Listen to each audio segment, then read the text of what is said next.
Jour 3, autre journée couture, de de sac en cuir. Alors oui, je me fais un sac à main et c'est vraiment une aventure très, très, très impressionnante. Alors aujourd'hui, vous me voyez aller, bon, mon pied va un petit peu mieux, j'ai un peu plus d'énergie aussi, donc je me suis installée pour faire l'assemblage de toutes les pièces.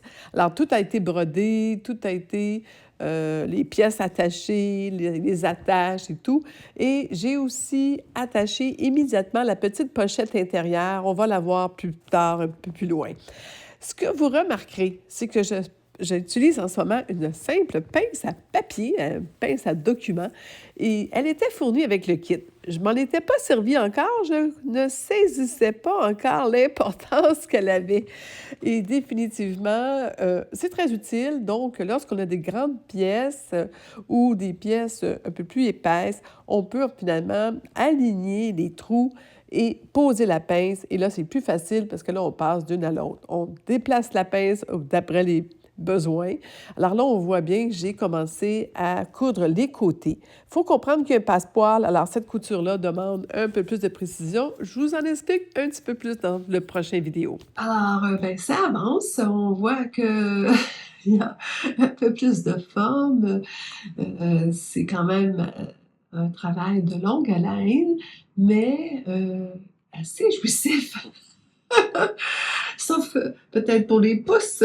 D'ailleurs, je vous recommande fortement la petite, moi j'appelle ça le capote à pouce, mais ça fonctionne, ça colle et ça aide à tirer le fil, à ménager un peu les doigts. Parce que c'est clair que ben, il y a beaucoup de couture.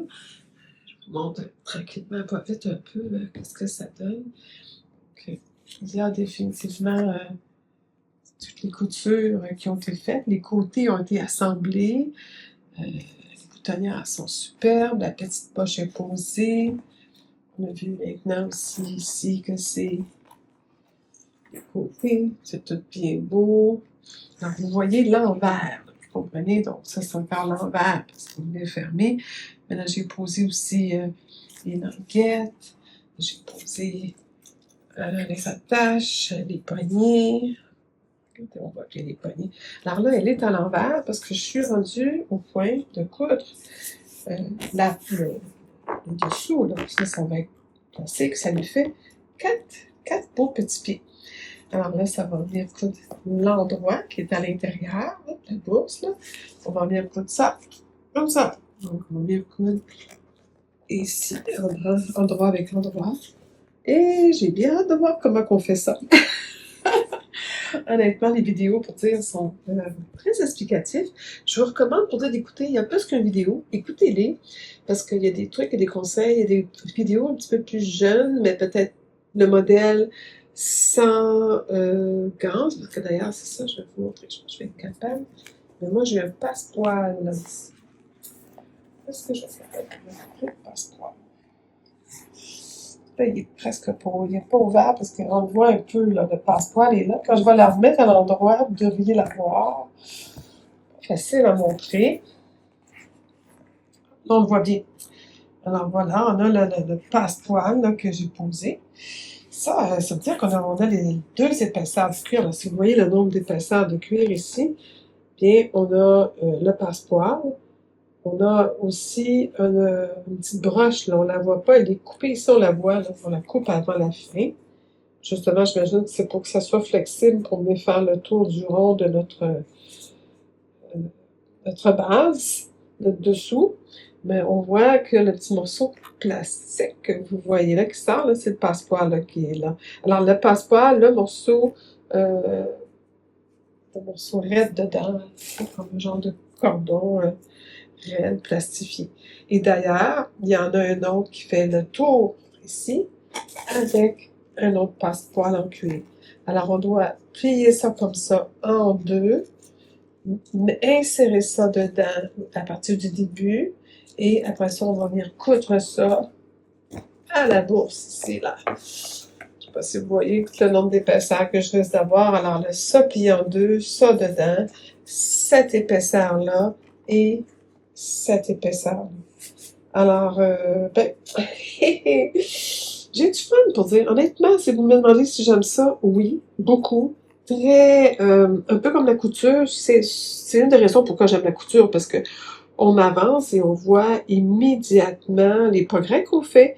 Alors, je trouve ça hyper intéressant de voir les progrès qu'on peut faire. Les fils à couper ici. On peut voir rapidement les progrès comparativement au tricot, où c'est long. C'est long, on tricote, on fait des rivières de jersey des fois, et ça devient plate. Tandis que ça, la couture, c'est le côté intéressant, c'est que dès qu'on assemble, ça prend vie, ça prend forme. Donc, oui, j'aime ça parce que ça répond à mon besoin de couturière. Et bon, c'est moi qui ai cousu ça aussi, là. Tout ce que vous voyez sur piqûres blanches, là, les barres ici, les barres là. Partout, les boutonnières, partout, c'est moi qui l'ai fait. Alors, ça vous donne une idée que c'est quand même assez long, assez ardu, mais je pense que ça va être vraiment joli. Donc, je pense que c'est pour ça que j'aime ça, c'est pour ça que c'est un projet qui est intéressant. Mais est-ce que vous avez besoin d'être couturière? Non, parce que justement, comme ça avance vite, c'est très encourageant. Les vidéos sont vraiment bien expliquées. Comme je vous dis, il y en a plus que, je vous recommande de les écouter. Puis, il y a certains moments plus difficiles, mais on s'en sort. Les vidéos disent comment faire. C'est sûr que des fois, on manque de main. Moi, je vous recommande, ils nous fournissent une petite comme ça. Regardez, j'en ai sorti d'autres, et ça a été utile d'en avoir quelques-uns. Ça n'abîme pas le cuir, donc ça valait la peine. Alors là-bas, je vous la montre à l'envers, là. Mais c'est la bonne couleur et tout, mais je veux dire, vous êtes conscient que c'est exactement la bonne couleur. Je pense que la saturation est peut-être un peu plus claire, là. C'est vrai qu'il y a de l'ombre et tout, puis la table brune fait paraître... non, la couleur était vraiment la couleur que je vous ai montré tantôt. Ouais, ça, c'est la bonne couleur. Alors voilà, donc je voulais juste vous faire un petit compte rendu où je suis rendue, mais là, ça va être demain, parce que là, on va faire dodo. Mais j'ai passé une belle journée, c'était très plaisant de monter mes côtés et tout ça, alors c'est un beau projet, puis j'ai bien hâte de la terminer. À plus tard! Ah, pendant que j'oublie, utilisez le code Sylvia10. Vous allez obtenir 10% de réduction pour votre commande. Ça vaut vraiment la peine. Ça me fait plaisir. On m'a offert le produit, mais je vais vous en faire profiter. Au plaisir!